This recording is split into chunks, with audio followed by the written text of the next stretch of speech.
आपके अपने channel dear वंदना ma'am में, और मैं हूँ आपकी अपनी वंदना मैम।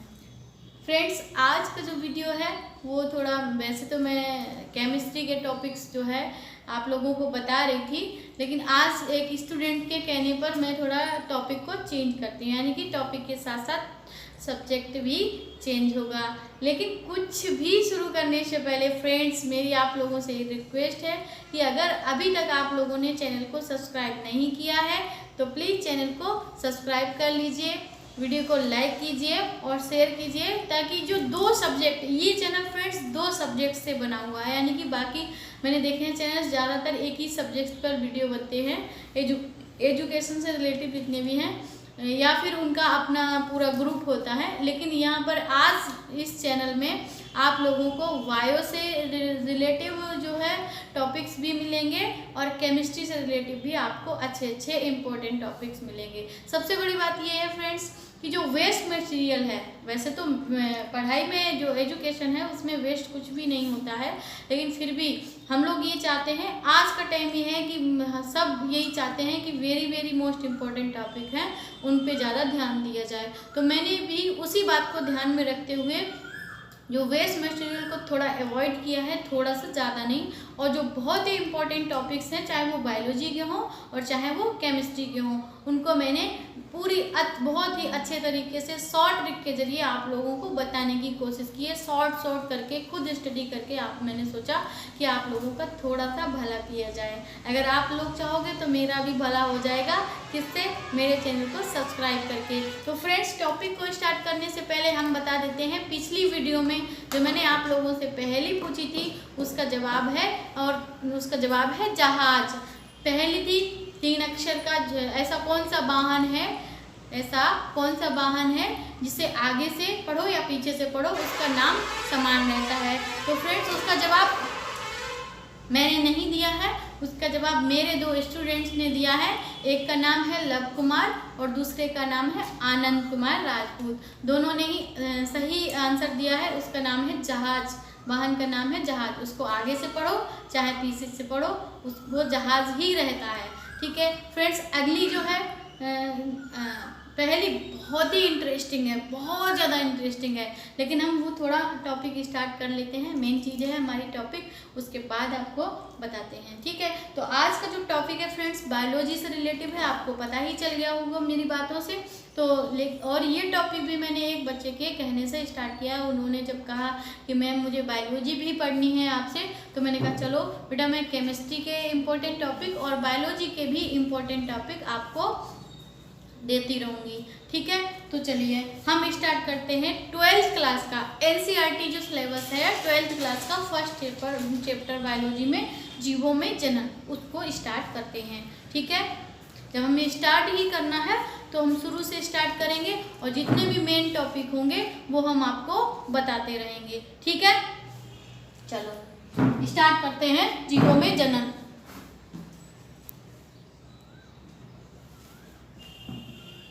जीवों में जनन, और इसको कहते हैं रिप्रोडक्शन इन ऑर्गेनिज्म। क्या बोलते हैं? Reproduction in organism. ओके, जीवों में जनन। तो फ्रेंड्स, ये टॉपिक स्टार्ट करने से कुछ इम्पोर्टेंट 2 पॉइंट और हैं। तो हम इस चीज़ को, जनन को स्टार्ट करने से पहले जो 2 इम्पोर्टेंट टॉपिक है उसको भी जरा ध्यान से सुनिएगा, क्योंकि कभी कभी उनकी ना जानकारी होने पर आगे के टॉपिक है उनमें कन्फ्यूजन रहता है। तो पहला है आपका जीवों में जनन में पहला टॉपिक है जीवन अवधि। बहुत जगह पर इसका जिक्र आएगा जीवन अवधि का, और आप बहुत ज़्यादा कंफ्यूज रहेंगे कि जीवन अवधि क्या है। तो जीवन अवधि है फ्रेंड्स जीवों की जन्म से लेकर मृत्यु तक का समय। कोई भी जीव हो सकता है, चाहे वो हम आप हो, चाहे कोई जानवर हो, कोई पक्षी हो, कुछ भी हो सकता है, वो जीव होना चाहिए बस। उनके जन्म से लेके मृत्यु तक का समय वो क्या कहलाता है? उसका जीवन अवधि। ठीक है, किसी लिख लेते हैं इसको, जीव की, किसी जीव की जन्म से लेकर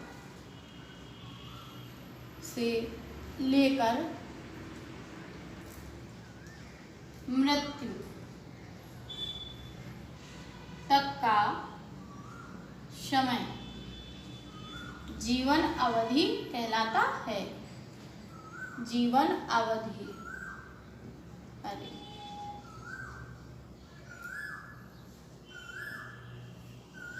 कहलाता है। ठीक है, अच्छा इतना समझ में आ गया। नेक्स्ट है आपका जीवन अवधि। आपको समझ में आ गया कि चाहे वो छोटा सा सूक्ष्म प्राणी हो, चाहे हम सब हो, चाहे हाथी हो, चाहे डायनासोर क्यों ना हो, मतलब उसके जन्म से लेकर उसके मृत्यु तक का जो समय होगा वो उसका जीवन अवधि कहलाएगा। ठीक है, नेक्स्ट है आपका मेन टॉपिक जनन। क्या, इसको हम बोलते हैं रिप्रोडक्शन। क्या बोलते हैं? रिप्रोडक्शन। ठीक है, तो जनन में हम समझेंगे कि पहले हम इसकी परिभाषा समझेंगे ना, तभी तो इसके बारे में आगे समझ पाएंगे। मतलब पता चला कि हमने इसके बारे में बहुत कुछ बता दिया और आपको इसकी ही डिफिनीशन पता नहीं है तो गड़बड़ हो जाएगी ना, कुछ समझ में नहीं आएगा, बहुत सारे कंफ्यूजन होंगे। तो पहला जो है पॉइंट है इसी की परिभाषा को समझना कि जनन आखिर होता क्या है, उसके सही मायने क्या हैं। तो उसके सही मायने हैं फ्रेंड्स कि जब जीव अपनी ही तरह के जीव उत्पन्न करता है, यानी कि वह जीव वैज्ञानिक प्रक्रम जिसके जरिए जीव अपनी ही जैसी छोटी संतान की उत्पत्ति करता है, तो उसे हम क्या कहते हैं? उस प्रक्रिया को या उस प्रक्रम को हम जनन कहते हैं। साधारण सी भाषा में हम लिख सकते हैं कि जनन एक जीव, जनन जो है, जनन एक जीव विज्ञानीय, जीव विज्ञानीय, जनन एक जीव विज्ञानीय प्रक्रम, जीव विज्ञानीय प्रक्रम है जिसमें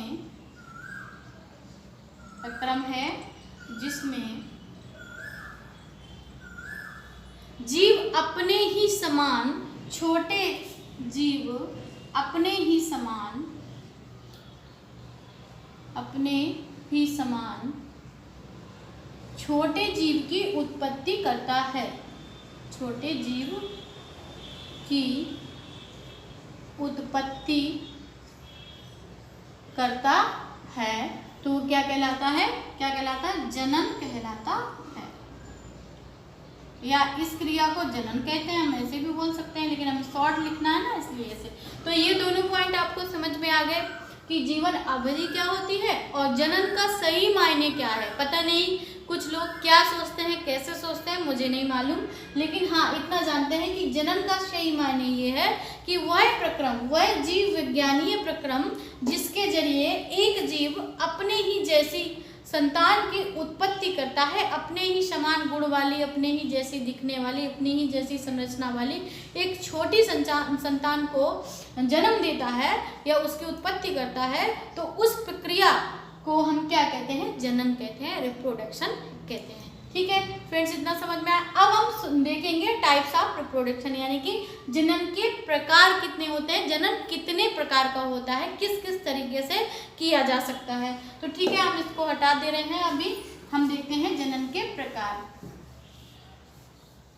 अगर आपने स्क्रीनशॉट नहीं लिया है तो वीडियो को थोड़ा बैक करके या रिवर्स करके आप स्क्रीनशॉट इस चीज़ का ले सकते हैं। वैसे तो मैंने बहुत ही सिंपल भाषा में समझाया है, तो शायद आपके बहुत अच्छे से समझ में आ गया होगा। ठीक है, अब हम देखते हैं जनन, यानी कि जनन के टाइप। जनन फ्रेंड्स, ये जो है जनन, वैसे तो मुख्य रूप से 2 ही प्रकार का ज़्यादातर आता है, लेकिन जनन 3 प्रकार का होता है। पहला है आपका अलैंगिक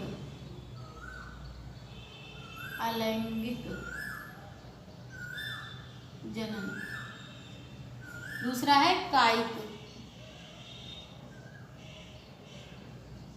और तीसरा है आपका लैंगिक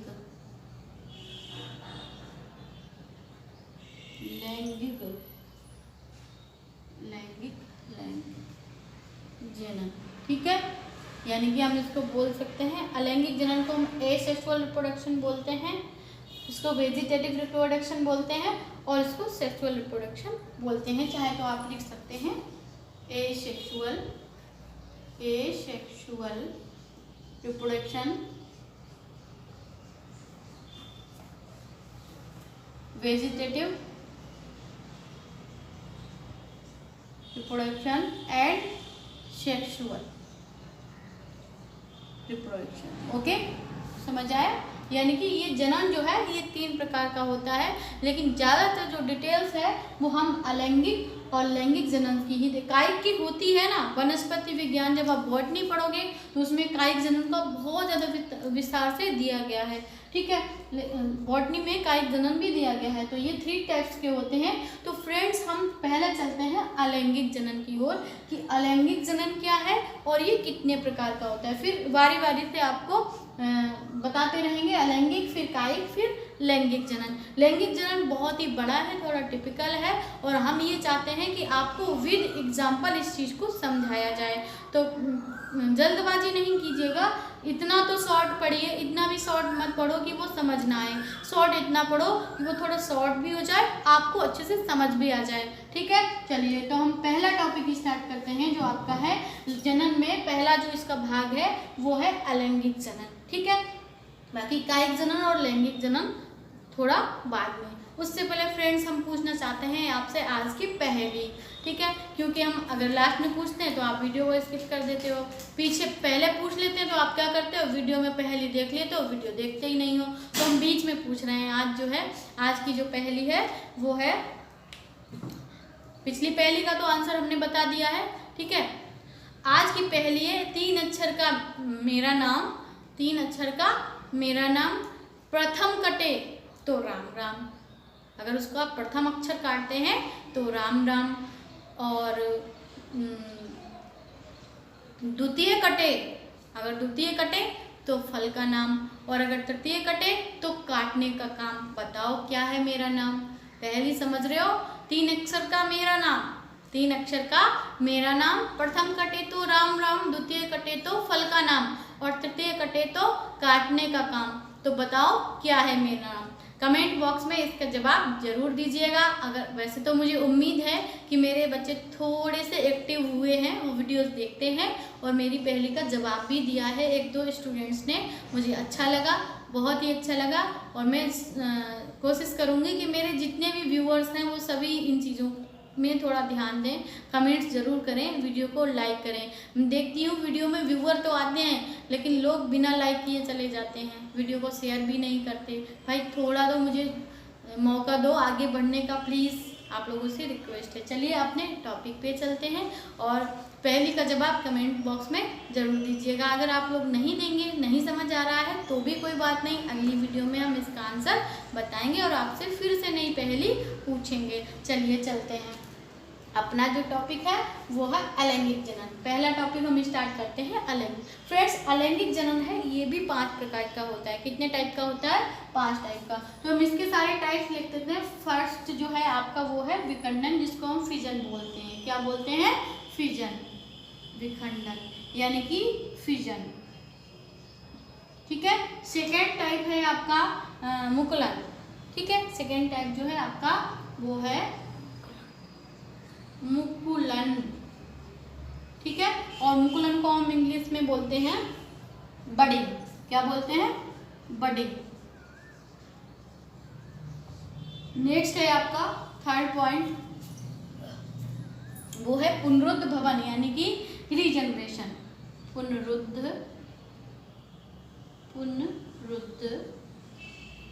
भवन यानी कि रीजनरेशन,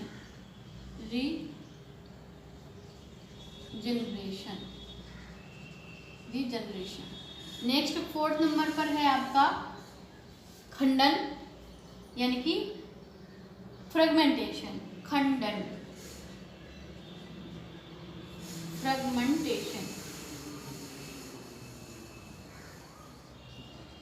फ्रेगमेंटेशन। और 5th है आपका बीजाणु जनन। क्या है? बीजाणु जनन। फ्रेंड्स ये 5 आपके हो गए अलैंगिक जनन, यानी कि ये अलैंगिक जनन के टाइप्स हैं। इतने प्रकार से अलैंगिक जनन हो सकता है। तो आपका अलैंगिक जनन कितने टाइप का है? 5। पहला विखंडन, मुकुलन, पुनरुद्भवन, खंडन और आपका है बीजाणु जनन। ठीक है, तो फर्स्ट हम देखते हैं, जल्दी से देख लेते हैं कि विखंडन किसे कहते हैं, यानी कि फिजन क्या है। तो अभी हम इसको इरेज कर रहे हैं क्योंकि हमारा टॉपिक क्या चल रहा है? अलैंगिक जनन। तो हम अलैंगिक जनन के ही बारे में पूरा पढ़ेंगे। तो फर्स्ट जो है हमारा अलैंगिक जनन में जो फर्स्ट आता है वो क्या आता है? आपका विखंडन। फ्रेंड्स ये जो विखंडन है ना, ये ज़्यादातर का केवल एक कोशिकीय जीवों में ही पाया जाता है। जो विखंडन है वो एक कोशिकीय जीवों में पाया जाता है, जैसे कि अमीबा। ठीक है, तो इसमें क्या होता है फ्रेंड्स, जो विखंडन है इसमें जो जीव का जो केंद्रक होता है वो खींचकर, जब वो एडल्ट हो जाता है तो उसके केंद्रक में तनाव आता है और वो खींचकर क्या होता है? दो भागों में विखंडित हो जाता है। इसे सूत्री विभाजन या असूत्री विभाजन भी कहते हैं। ठीक है, सूत्री विभाजन या सूत्री विभाजन द्वारा इनका जो है केंद्रक टूट जाता है, दो भागों में विखंडन हो जाता है, टूट जाता है और नए जीव का दो नए केंद्रक बनते हैं जो कि नए जीव का निर्माण करते हैं। ठीक है, हम इसको डायग्राम के थ्रू भी समझाएंगे। फिलहाल इसको हम लिख लेते हैं कि ये एक कोशिकीय जीवों में होता है। थोड़ा सा लिखेंगे, ज़्यादा नहीं लिखेंगे। कोशिकीय जो मोस्ट इम्पोर्टेंट पॉइंट है बस वही, जीवों में एक कोशिकीय जीवों में क्या होता है?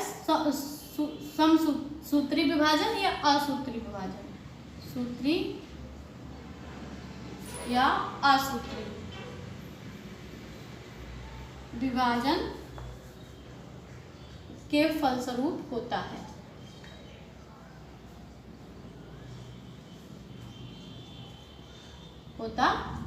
ठीक है, जैसे अमीबा, तो अमीबा में फ्रेंड देखो, जैसे जी ये अमीबा है आपका, इसमें जीव द्रव्य भरा हुआ है और ये इसका केंद्रक है। तो इसमें क्या होता है कि जब ये एडल्ट होता है तो कुछ समय के बाद में क्या होता है, ये अमीबा में इसका जो केंद्रक है वो थोड़ा फैल जाता है। इनमें सूत्री विभाजन होता है। ठीक है, उससे क्या होता है, ये थोड़ा फैलता है। फिर और थोड़ा टाइम के बाद ये क्या होता है, और ज़्यादा फैलता है और जब ज़्यादा इसमें होता है तो ये बीच से टूट जाता है। तो अगली जो स्टेज है वो क्या होता है, ये केंद्रक अलग अलग भागों में विभाजित हो जाता है, अलग अलग अपने जीव द्रव्य के साथ। तो इस तरह से दो नए जीव का निर्माण होता है, जिसको हम क्या कहते हैं? विखंडन कहते हैं। ठीक है, क्या होता है, इनके केंद्रक में विभाजन होता है, खंडन होता है और उससे अपने नए जीव द्रव्य के साथ नए दो जीव का निर्माण होता है। इस तरह से इसमें विखंडन लगातार होता रहता है। ठीक है, तो फर्स्ट पॉइंट आपका क्लियर हुआ। ज़्यादा डिटेल नहीं करेंगे, आप लोग भी परेशान हो जाओगे। सेकेंड पॉइंट देखते हैं। विखंडन के बाद आपका आता है मुकुलन। क्या आता है? मुकुलन। तो नेक्स्ट पॉइंट हम देखते हैं, मुकुलन क्या है? मुकुलन फ्रेंड्स, मुकुलन को हम इंग्लिश में बोलते हैं बडिंग। ठीक है, मुकुलन। ठीक है, तो ये जो बडिंग है इसमें क्या होता है फ्रेंड्स, पहले तो समझ लो फिर उसे हम बता देंगे कि ये जो ज़्यादातर होता तो बहुकोशिकीय जीवों में ही होता है। जो मुकुलन होता है बहुकोशिकीय जीवों में होता है, लेकिन वे जीव जिनकी संरचना बहुत ही सरल होती है और जो बहुत ही निम्न श्रेणी के होते हैं उनमें ही ये जो है अलैंगिक जनन पाया जाता है, जिसको हम मुकुलन बोलते हैं। इसमें क्या होता है फ्रेंड्स, जो जीव होता है उसमें एक बड यानी कि बड निकलता है, यानी कि उसके शरीर से एक उभार जैसी संरचना हमें दिखाई देती है, जो कि समय पर आगे बढ़कर उसका नए जीव का निर्माण करती है। वो उभार आगे बढ़ता रहता है, धीरे धीरे एडल्ट हो जाता है। फिर वही खंड जो उभर के आया, जो संरचना उभर के आई, वो अपनी मातृ कोशिका से अलग हटकर नए जीव का निर्माण कर लेती है। अभी हम डायग्राम के थ्रू भी आपको समझा देंगे ताकि आपको जल्दी समझ। पहले एक छोटी सी लाइन इससे रिलेटिव लिख लेते हैं। ये क्या होता है, बहुकोशिकीय, लेकिन यह बहुकोशिकीय लेकिन, इसमें लेकिन लगाना बहुत जरूरी है, लेकिन सरल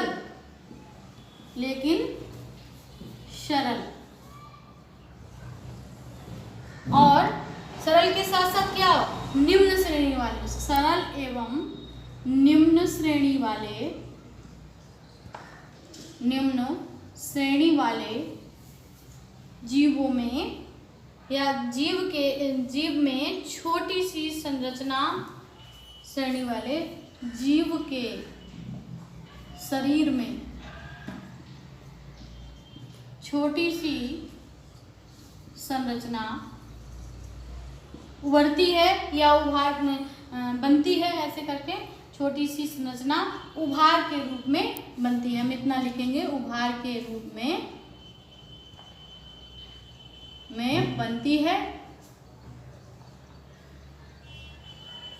जो कि नए जीव का निर्माण करती है, नए जीव का निर्माण करती है। ठीक है,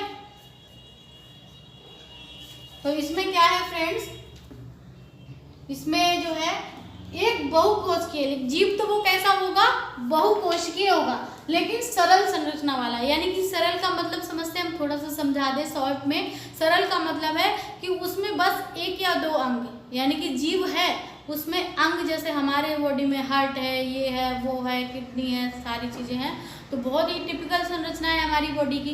तो उनकी संरचना है तो बना तो बहुत सारी कोशिकाओं से, बहुकोशिकीय है, लेकिन उनमें ज़्यादा अंग उपस्थित नहीं होते हैं, बहुत ही सरल संरचना, एक या दो अंग होते हैं पूरी बॉडी में। तो ऐसे जो होंगे, यानी कि उनको निम्न श्रेणी में रखा गया है, जिनमें सभी अंग उपस्थित नहीं होते हैं, सभी इंपॉर्टेंट अंग, तो उनको निम्न श्रेणी में हम रखते हैं। तो ऐसे सभी सरल और निम्न श्रेणी वाले जीव के शरीर में एक उभार जैसी संरचना निकलती है या उभरती है। वही संरचना थोड़ी सी आगे बढ़ के एडल्ट होकर उस अपनी मातृ कोशिका से, यानी कि जिस बॉडी से वो निकली है, इस बॉडी से वो अलग हट जाती है, टूट जाती है, और टूटकर वो नए अपने छोटे जीव का निर्माण होता है, नई जीव की उत्पत्ति होती है। फॉर एग्जाम्पल के लिए आप जो है, इसका एग्जाम्पल है वो है हाइड्रा। क्या है, हाइड्रा, या इसको हम ईस्ट भी होता है ऐसे करके। ठीक है, तो एग्जाम्पल के थ्रू इसे समझ लो। मान लो जी हाइड्रा जो होता है, आपने देखा होगा इस तरह से, उसमें तंतु जैसे लटके हुए होते हैं हाइड्रा के, आपने देखा हो शायद ऐसे करके। ठीक है, तो इसमें क्या होता है, इस हाइड्रा में ऐसे एक छोटा सा बड होता है, इसी को हम बोलते हैं बड। क्या बोलते हैं, इसीलिए इसका नाम बडिंग रखा गया। ठीक है, मुकुलन।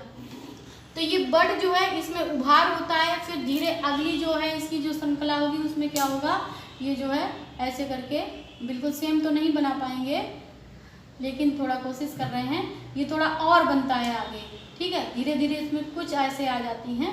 फिर अगली नेक्स्ट जो इसकी पीढ़ी होगी, उसमें क्या होगा, नेक्स्ट पीढ़ी जो अपने आप बनकर तैयार हो जाएगी, जो आपका हाइड्रा होगा, वो इस तरह से जो है आपका जो नया जीव बनकर तैयार हो जाएगा, जिसमें इस तरह के जो है तंतु लगे हुए मिलेंगे। यानी कि उसकी बॉडी से उभार बनकर और नए जीव का निर्माण जो है वो क्या कहलाता है, मुकुलन कहलाता है। बॉडी से ही नए जीव का निर्माण, बॉडी के शरीर से अंदर से निकले हुए नए जीव का निर्माण। ठीक है, अब तो आगे समझ में मुकुलन। चलो जल्दी से देख लेते हैं अगला, क्योंकि बहुत सारे टॉपिक्स हैं अभी। तो ये अगर आपने स्क्रीनशॉट ले लिया है तो बहुत अच्छी बात है, अगर नहीं लिया है तो स्क्रीनशॉट ले लेना, क्योंकि बहुत ही इम्पोर्टेंट है बायोलॉजी के स्टूडेंट्स के लिए। चलिए नेक्स्ट देखते हैं। मुकुलन के बाद आता है आपका पुनरुत्थ भवन, यानी कि रीजनरेशन। ठीक है,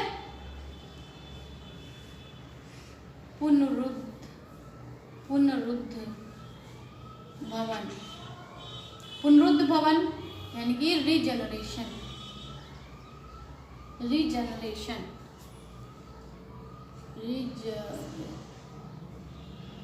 क्या होता है, रीजनरेशन।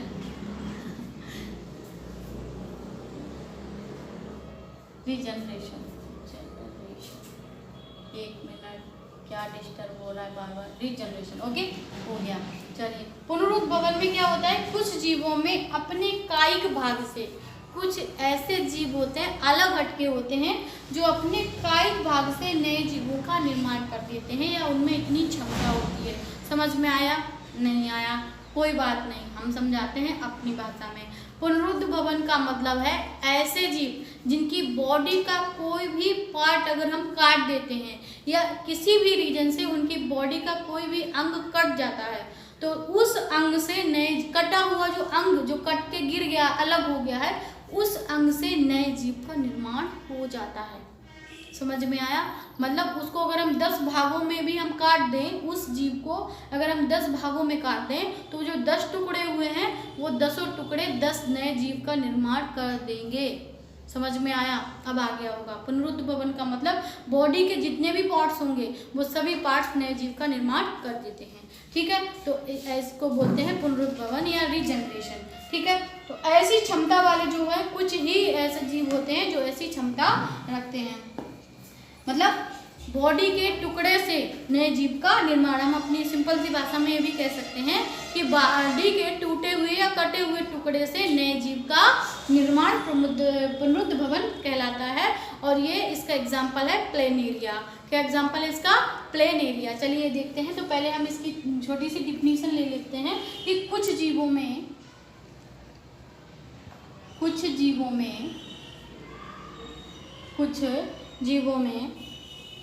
अपने कायिक भाग से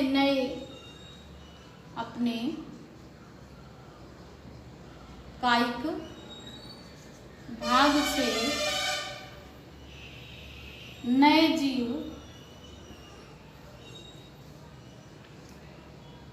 की उत्पत्ति की क्षमता पाई जाती है। ठीक है, इस क्रिया में शरीर से टूटे हुए टुकड़े नए जीव का निर्माण करते हैं। क्या होता है? इस क्रिया में शरीर के टूटे हुए टुकड़े नए जीव का निर्माण करते हैं।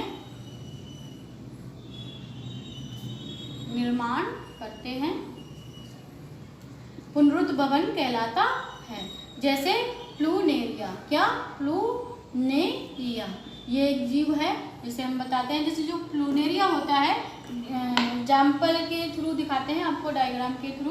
प्लूनेरिया जो होता है वो कुछ इस टाइप का होता है, ऐसे और ऐसे। ठीक है, ये प्लूनेरिया को मान लो हमने 3 भागों में काट दिया। कितने भागों में? एक ये रहा, ये इतना, दूसरा जो है आपका ये रहा, ठीक, ये, और तीसरा जो है आपका ये रहा। ये 3 भागों में प्लूनेरिया को हमने कट कर दिया। तो ये जो तीनों भाग है ना, ये क्या है? तीनों नए जीव बना लेंगे। क्या बना लेंगे? तीनों ही नए जीव बना लेंगे।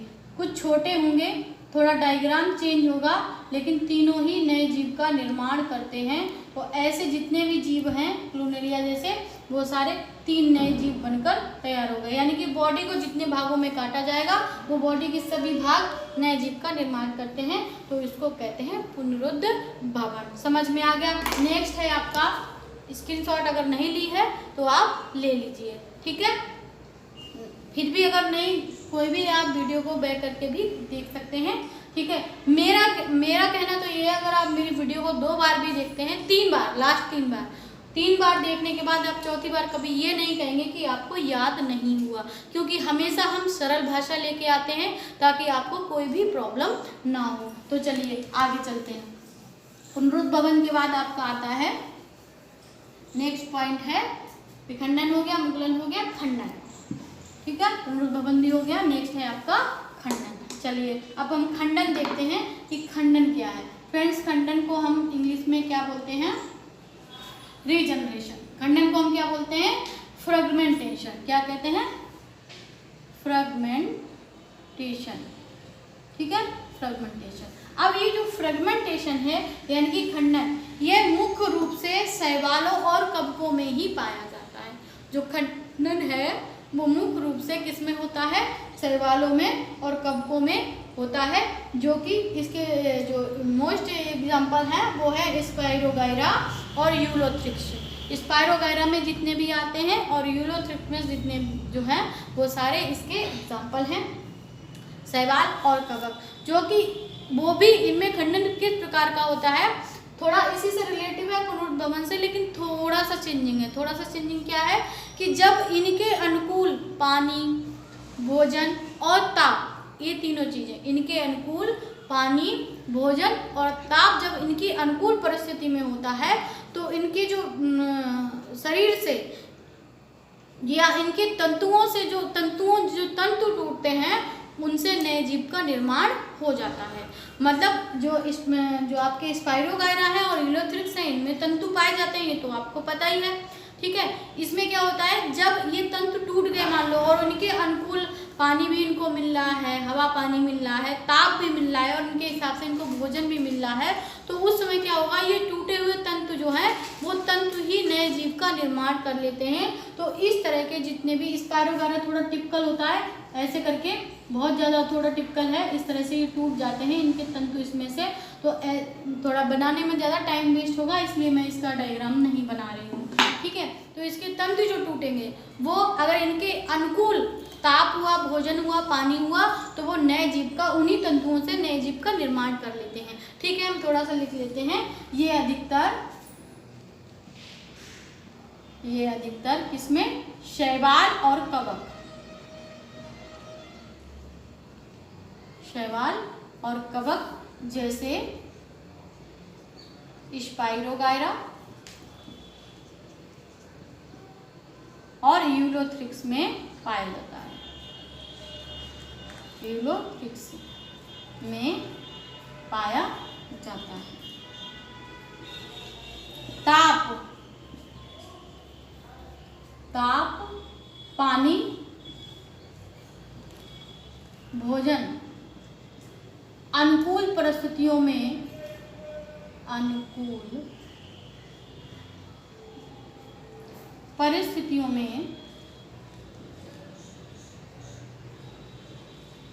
मिलने पर इनके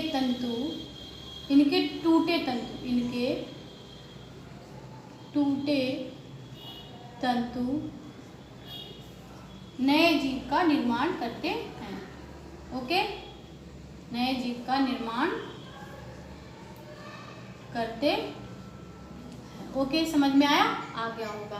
नेक्स्ट है फ्रेंड्स आपका, इसका स्क्रीनशॉट ले लो अगर लेना चाहो, क्योंकि ये भाषा जो है मेरी है। अगर आप बुक में जाएंगे तो थोड़ा लंबी मिलेगी और डिटेल में मिलेगी। तो मैं चाहती हूँ कि जिस तरह से मैंने इसको एडजस्ट किया, अपने आप को तैयार किया है, उसी तरह से आप लोग भी करें तो थोड़ी आसानी होगी। तो आप इसका स्क्रीनशॉट ले सकते हैं। ठीक है, अगर नहीं ले पाए हैं तो कोई बात नहीं, वीडियो को रिवर्स करके देख लीजिएगा। ठीक है, नेक्स्ट है आपका, लास्ट है बीजांड जनन। क्या है,